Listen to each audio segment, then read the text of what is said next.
ఈ మాట ఎంత సీరియస్ అంటే, నువ్వు దేవుని యందు విశ్వాసం ఉంచి దేవుని వైపు చూడగలిగినప్పుడు, దేవుని వైపు చూస్తూ నువ్వు అడుగులు వేసినప్పుడు,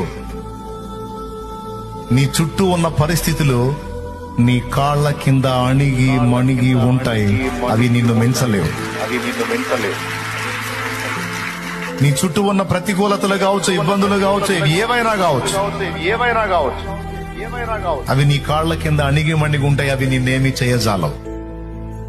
ఎప్పుడైతే నీ దృష్టి మళ్లించి ప్రభు వైపు కాకుండా నీళ్ల వైపు చూస్తావు, అంటే నీ పరిస్థితుల వైపు చూస్తావో, అవి నీ మీదికి ఎగబాగుతాయి. అవి నిన్ను ముంచటానికి వెంటనే లెగుస్తాయి. ఈ చిన్న విషయాన్ని మీరు గుర్తించగలిగితే ఈ రాత్రి మీరు ధన్యులు. ఇప్పటిదాకా పేతురు కాళ్ల కింద